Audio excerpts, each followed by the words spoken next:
Hello friends, आज हम लोग एनसीईआरटी क्लास 6 की एनसीईआरटी हिस्ट्री का चैप्टर 5 के बारे में पढ़ेंगे। क्या बताती हैं मेरी किताबें और कवरें।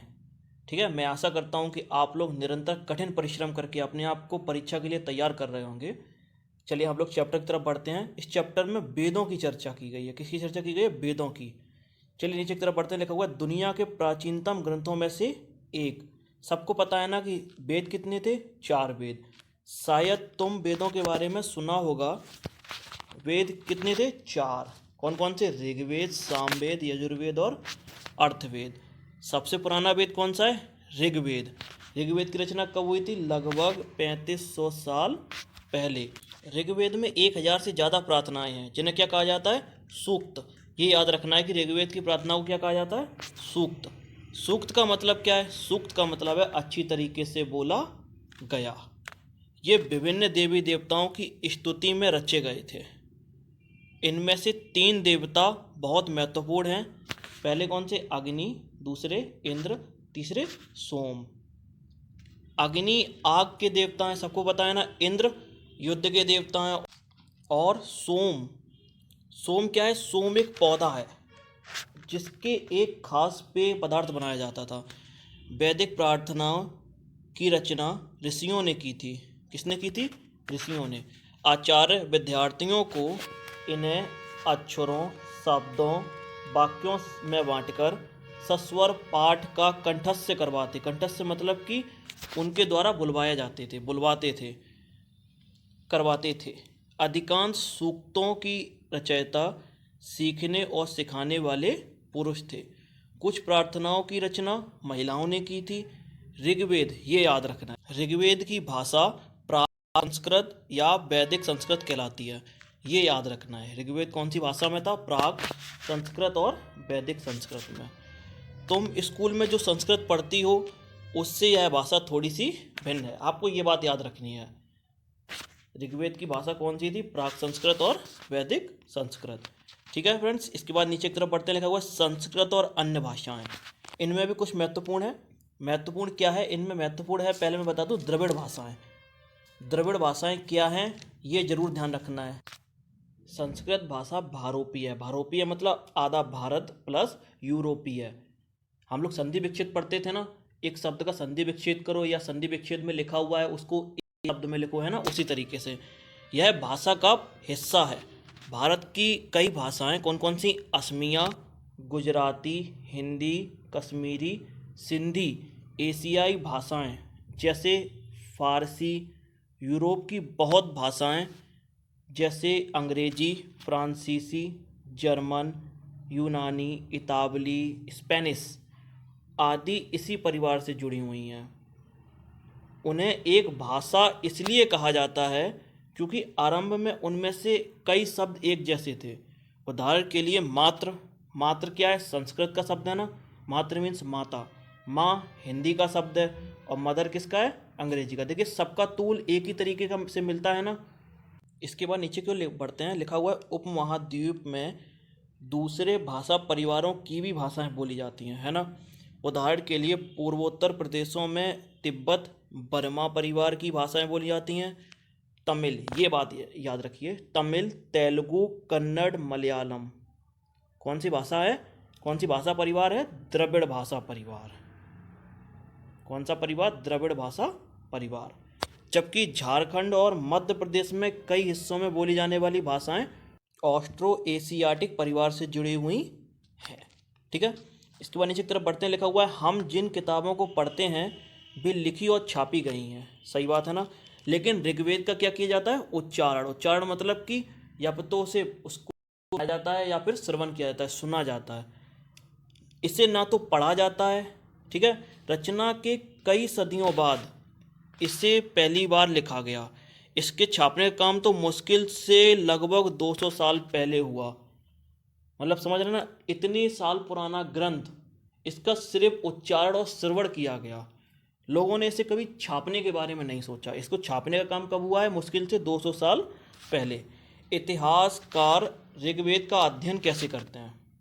तो इतिहासकार पुरातात्विताओं की अतीत के बारे में जानकारी इकट्ठी करते हैं, लेकिन भौतिक अवशेषों के अलावा वे लिखित स्रोतों पर भी उपयोग करते हैं। जैसे कि पांडुलिपि भी तो थी ना, हम लोगों ने जिक्र किया था ना पांडुलिपि, है ना, उसी तरीके से।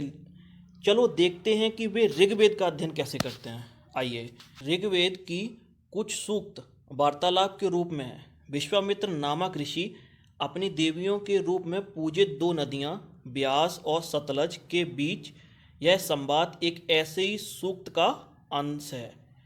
कहाँ है? पहले ये देखिए, इस पृष्ठ को देखिए, यहाँ लिखा हुआ है ऋग्वेद की पांडुलिपि का एक पन्ना। भोर्ज वृक्ष की छाल पर लिखी यह पांडुलिपि कश्मीर में पाई गई थी। लगभग 150 वर्ष पहले ऋग्वेद को सबसे पहली बार छापने के लिए इसका उपयोग किया गया था। इसी पांडुलिपि को देखकर अंग्रेजी अनुवाद तैयार किया गया। यह पांडुलिपि पुणे, महाराष्ट्र की एक पुस्तकालय में सुरक्षित है। नीचे देखिए फ्रेंड्स, नीचे विश्वामित्र और नदियाँ, ऋग्वेद की ही एक सूक्त का वर्णन यहाँ पर किया गया है। अब इसको तो वैसे मेरे हिसाब से पढ़ना नहीं चाहिए, लेकिन आप कोई कहेगा कि आप छोड़ देते हैं, तो चलिए इसके बारे में पढ़ते हुए चलते हैं। वैसे आप इसे पढ़ें ना पढ़ें एक बराबर है, फिर भी चलिए पढ़ते हैं। विश्वामित्र और नदियाँ, लिखा हुआ है विश्वामित्र। विश्वामित्र कहते हैं, हे नदियों, अपने बछड़े को चाटती हुई दो दमकती गायों की तरह दो फुर्तीले घोड़ों की चाल से पहाड़ों के नीचे आओ। इंद्र द्वारा दी हुई शक्ति से स्फूर्त तुम रथों की गति से सागर की ओर बह रही हो। तुम जल से परिपूर्ण हो और एक दूसरे से मिल जाना चाहती हो। इसके बाद नदियाँ कहती हैं, जल से परिपूर्ण हम देवताओं के बनाए रास्ते पर चलती हैं। एक बार निकलने के बाद हमें रोका नहीं जा सकता। हे ऋषि, तुम अपनी प्रार्थना क्यों कर रहे हो? विश्वामित्र, हे बहनों, तुम गायक की प्रार्थना सुनो। मैं रथों और गाड़ियों सहित बहुत दूर से आया हूँ। कृपा करके अपने जल को हमारे रथों और गाड़ियों की धुरियों के ऊपर ना उठाओ, ताकि हम आसानी से उस पार जा सकें। नदियाँ, हम तुम्हारी प्रार्थना सुनेंगे, लेकिन जिससे तुम सब सुरक्षित उस पार जा सको। इतिहासकार यह बताते हैं कि यह प्रार्थना उस क्षेत्र में रची गई होगी जहाँ ये नदियाँ बहती हैं। वे यह भी सुझाते हैं कि जिस समाज में ऋषि रहते थे वहाँ घोड़ों और गायों का बहुत महत्व दिया जाता था, इसलिए नदियों की तुलना घोड़ों और गायों से की गई है। लेकिन ऋग्वेद की प्रार्थना में अन्य दूसरी नदियों, खासकर सरस्वती, सिंधु और उसकी सहायक नदियों का भी जिक्र है। ये बात आपको याद रखनी चाहिए कि ऋग्वेद में कौन कौन सी नदियों की जिक्र है। सरस्वती, सिंधु और उसकी सहायक नदियाँ का जिक्र है। गंगा और यमुना का उल्लेख सिर्फ एक बार मिलता है। ठीक है फ्रेंड्स, इसके बाद नीचे की तरफ बढ़ते हैं। नीचे की तरफ आने पे लिखा हुआ है मवेशी, घोड़े और रथ। शुरुआत करते हैं। ऋग्वेद में मवेशियों, बच्चों, खास करके पुत्रियों को इतनी महत्व नहीं रखा जाता था, और घोड़ों की प्राप्ति अनेक प्रार्थनाएं हैं। घोड़ों को लड़ाई से रथ खींचने के काम में लिया जाता था, और लड़ाइयों में मवेशी जीत कर लाए जाते थे। लड़ाइयाँ वैसे ज़मीन के लिए भी लड़ी जाती होंगी ना, और अच्छे चरगाह हों या जहाँ पर जौ जैसी जल्दी तैयार हो जाने वाली फसल उपजाया जा सके। कुछ लड़ाइयाँ पानी के स्रोत के लिए या लोगों को बंदी बनाने के लिए भी लड़ी जाती होंगी, है ना। सभी लोगों ने महाभारत देखी होगी ना, आजकल यही होता है। युद्ध में जीते गए धन को, आजकल तो नहीं होता है ना, महाभारत के टाइम होता था। युद्ध में जीते गए धन का कुछ भाग सरदार रख लेते थे तथा कुछ हिस्सा पुरोहितों को दे दिया जाता था। शेष धन आम लोगों में बांट लिया जाता था। कुछ धन यज्ञ करने के लिए भी प्रयुक्त होता था। यज्ञ की आग में आहुति दी जाती थी। ये आहुतियाँ किसको दी जाती थी? देवी देवताओं को दी जाती थी। घी, अनाज और कभी कभी जानवरों की आहुति भी दी जाती थी, मतलब बलि दी जाती थी। अधिकांश पुरुष इन युद्धों में भाग लेते थे। इनकी कोई स्थायी सेना नहीं थी, लेकिन लोग सभा मिलजुल कर करते थे। देखिए, लोग क्या करते थे? सभाएं मिलजुल कर करते थे। युद्ध करना है या शांति बनाए रखनी है, इन पर सभी लोग बैठ करके आपस में मशवरा किया करते थे। यहाँ ये ऐसे लोगों को सरदार चुनते थे जो बहादुर और कुशल योद्धा हों। फिर नंबर आता है लोगों की विशेषताएं बताने वाले शब्द। लोगों का वर्गीकरण काम, भाषा, परिवार या समुदाय, निवास स्थान या सांस्कृतिक परंपराओं जाता था। ऋग्वेद में लोगों की विशेषता बताने वाले कुछ शब्दों को देखो। देखिए पहले क्या होता था, आज के ज़माने की तरह वर्ण व्यवस्था नहीं थी कि क्षत्रिय का बेटा क्षत्रिय है, ब्राह्मण का बेटा ब्राह्मण। पहले क्या होता था, जो पूजा पाठ करता था काम के अनुसार उनका वर्ण व्यवस्था थी। लोगों के काम के अनुसार, वह क्या काम करता है उसके अनुसार लोगों की वर्ण व्यवस्था थी। अगर कोई व्यक्ति क्षत्रिय है तो जरूरी नहीं कि उसका पुत्र भी क्षत्रिय हो। अगर उसका पुत्र कोई अन्य काम चुन लेता है तो वह उस श्रेणी में चला जाता था। आज की श्रेणी में नहीं, आज की श्रेणी में क्या होता है कि जो क्षत्रिय है उसका पुत्र क्षत्रिय ही कहलाएगा, जो ब्राह्मण है उसका पुत्र ब्राह्मण ही कहलाएगा। लेकिन उस टाइम यह वर्ण व्यवस्था नहीं थी। तो हम कह सकते हैं कि आज के समाज से, आज के कठिन जीवन से उस समय का जीवन सरल था। ऐसे दो समूह हैं जिनका वर्गीकरण काम के आधार पर किया गया था। पुरोहित, जिन्हें कभी कभी ब्राह्मण कहा जाता था, तरह तरह के यज्ञ और अनुष्ठान करते थे। दूसरे थे राजा। वे राजा वैसे नहीं थे जैसे कि जिनके बारे में तुम बाद में पढ़ोगी, या जैसे राजाओं को हम जानते हैं। ये ना तो बड़ी राजधानियाँ और महलों में रहते थे, ना ही इनके पास सेनाएं थीं, ना ही ये कर वसूलते थे। प्रायः राजा की मृत्यु के बाद उनका बेटा अपने आप ही शासक बन जाता होगा। पिछले अनुभाग को एक बार फिर पढ़ो, यह पता लगाने की कोशिश करो कि राजा क्या करते थे। ठीक है, जनता या पूरे समुदाय के लिए दो शब्दों का इस्तेमाल होता था। एक थे, क्या थे, जन, जिसका प्रयोग हिंदी व अन्य भाषाओं में आज भी होता है, हमने बताया था ना जन पिछली वीडियो में। दूसरा था विश, जिसे वैश्य शब्द निकला है। इस विषय पर तुम अध्याय 6 में विस्तार से पढ़ोगे। ऋग्वेद में विश और जनों के नाम से मिलते हैं। इनमें से पुरुजन या विश, भरतजन या विश, यदुजन या विश जैसे कई उल्लेख मिलते हैं। तुम्हें इनमें से कौन सा नाम जाना पहचाना लगता है? यदुजन भी, भरतजन भी जाना पहचाना लगता है ना। जिन लोगों ने इन प्रार्थनाओं की रचना की वे कभी कभी खुद को आर्य कहते थे, आर्य यानी श्रेष्ठ, तथा अपने विरोधियों क्या कहते थे, दास या दस्यु कहते थे। दस्यु कौन लोग थे? दस्यु वे लोग थे जो यज्ञ नहीं करते थे या शायद दूसरी भाषाएं बोलते हों। ऐसा भी तो हो सकता है ना कि कुछ लोग ऐसे हों जो दूसरी भाषाएं बोलते हों या उनका पहनावा अलग हो तो लोग उन्हें अपना शत्रु मान लेते हों, है ना, हो सकता है ना। बाद के समय में दास, स्त्रीलिंग में दासी, दास या दासी शब्द का मतलब क्या हो गया? गुलाम। दास वे स्त्री और पुरुष होते थे जिन्हें युद्ध में बंदी बना लिया जाता था। उन्हें उनके मालिक की जायदाद माना जाता था और मालिक जो भी काम चाहे वह उनसे करवा सकता था, या और उन्हें वह काम मजबूरन नहीं सही लेकिन करना पड़ता था। जिस युग में उपमहाद्वीप के उत्तर पश्चिम में ऋग्वेद की रचना हो रही थी उसी समय दूसरी जगहों पर एक अलग तरीके का विकास हो रहा था। देखो वहाँ क्या हो रहा था। खामोश प्रहरी, कहानी महापाषाणों की। महापाषाण, ये शिलाखंड महापाषाण, जिनमें महा मतलब बड़ा, पाषाण यानी पत्थर, नाम से भी जाना जाता है। ये पत्थर दफन करने के लिए एक जगह पर लोगों द्वारा बड़े करीने में लगाए गए थे। किसमें लगाए गए थे? करीने में। महापाषाण कब्रें लगभग 3000 साल पहले शुरू हुई। ये जगह नाम रख लो, कहाँ कहाँ पर महापाषाण की कब्रें थीं। दक्कन, दक्षिण भारत, उत्तर पूर्वी भारत और कश्मीर में थीं। ठीक है, कुछ महत्वपूर्ण महापाषाण पुरास्थल मानचित्र 2 में दिखाए गए हैं। कुछ महापाषाण जमीन के ऊपर ही दिख जाते हैं, कुछ महापाषाण जमीन के भीतर भी होते हैं। ये देखिए, इस फिगर को देखिए, ये रही महापाषाण की कब्रें। देखिए एक यहाँ पर एक होल है, ठीक है, और आसपास बड़े बड़े पत्थर भी हैं और बीच में एक ऐसी जगह है जहाँ पर सबको दफनाया जाता होगा। चलिए पढ़ते हैं। कई बार पुरातत्वविदों को गोलाकार सजाए हुए पत्थर मिले हैं, ये रहे। कई बार अकेला खड़ा हुआ पत्थर मिला है। ये एक ही प्रमाण है जो जमीन के नीचे कब्रों को दर्शाते हैं। महापाषाण के निर्माण में लोगों को कई तरह के काम करने पड़ते थे। हमने जो कार्यों की सूची बनाई है उन्हें क्रमबद्ध करो।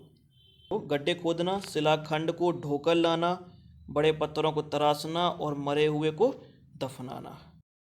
नीचे की तरफ आते हैं तो इन सब कब्रों में कुछ समानताएं हैं। सबसे पहले इस फिगर के बारे में पढ़ लेते हैं। लिखा हुआ है, इस तरह के महापाषाण का ताबूत समाधान शिष्ट कहा जाता था। क्या कहा जाता था? शिष्ट। यहाँ पर दिखाए गए शिष्ट में एक पोर्ट होल है, बड़ा सुराग, जो शायद पत्थरों से बनाए हुए कमरे तक ले जाता हो। कौन सा पोर्ट होल है? ये वाला। इसके बाद यहाँ आते हैं, इन सब कब्रों में कुछ असमानताएं हैं। सामान्यतः मृतकों को खास किस्म के मिट्टी के बर्तनों में दफनाया जाता था, जो काले लाल मिट्टी के बर्तन, ब्लैक एंड रेड वेयर के नाम से जाना जाता था। इनके साथ ही मिले हैं लोहे के औजार, हथियार, घोड़ों के कंकाल और सामान तथा पत्थर, सोने के गहने। महापाषाण कब्रों में मिले लोहे के सामान, बाईं ओर हाथी के लिए सामान, नीचे बाईं ओर कुल्हाड़ी और एक कटार। एक कटार, ये रहा। कटार मीन्स चाकू। इसके बाद लोगों की सामाजिक असमानताओं के बारे में पता करना। पुरातत्वविदों का यह मानना है कि कंकाल के साथ कई बार पाई गई चीज़ें मरे हुए व्यक्ति की ही रही होंगी। कभी कभी एक कब्र की तुलना में दूसरी कब्र में ज़्यादा चीज़ें मिलती थीं। मानचित्र में ब्रह्मगिरी को ढूंढो। यहाँ एक व्यक्ति की कब्र में 33 सोने के मनके और शंख पाए गए हैं। दूसरे कंकालों के पास सिर्फ कुछ मिट्टी के बर्तन ही हैं। यह दफनाए गए लोगों की सामाजिक स्थिति में भिन्नता को दर्शाता है। कुछ लोग अमीर थे, कुछ लोग गरीब, कुछ लोग सरदार थे तो कुछ लोग उनके अनुयायी। ऐसा लगता है कि सामाजिक असमानता तो हर समय ही विद्यमान थी। कहीं कहीं कब्रों में मनके और शंख मिलते हैं तो कहीं कब्रों में सिर्फ मिट्टी और बर्तन। यानी कि जहाँ पर मनके मिले वह बड़े व्यक्ति थे, मतलब अमीर व्यक्ति थे, और जो मिट्टी के बर्तन मिले वह क्या थे? गरीब व्यक्ति थे। क्या कुछ कब्रगाहें खास परिवारों के लिए थीं? कभी कभी महापाषाण में एक से अधिक कंकाल मिले हैं। ये दर्शाते हैं कि शायद एक ही परिवार के लोगों को एक ही स्थान पर अलग अलग समय पर दफनाया गया होगा।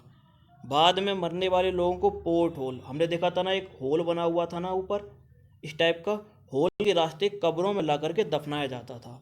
एक ऐसे स्थान पर गोलाकार लगाए गए पत्थर या चट्टान चिन्हों का काम करते थे, जहां लोग आवश्यकता अनुसार शवों को दफनाने के लिए दोबारा आ जाते होंगे। इमाम गांव, इसको भी हम अभी मैप में देखेंगे। ये रहा इमाम गांव, ये विशिष्ट व्यक्ति की कब्र। इमाम गांव को हमने मैप में पहले ही देख लिया था ना, किस स्थान पर था? मानचित्र 2 में पृष्ठ 14। इमाम गांव को खोजो, हमने खोजा ना।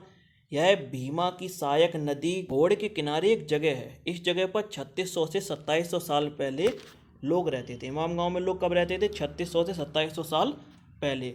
यहाँ वयस्क लोगों को प्रायः गड्ढे में सीधा लिटा कर दफनाया जाता था। उनका सिर कौन सी तरफ होता था? उत्तर, और पैर किस तरफ होते थे? फिर किस तरफ हो जाएंगे? दक्षिण की तरफ। क्या कई बार उन्हें घर के अंदर ही दफनाया जाता था? ऐसे बर्तन जिनमें शायद खाना और पानी हो, दफनाए गए सबके पास रख दिए जाते थे।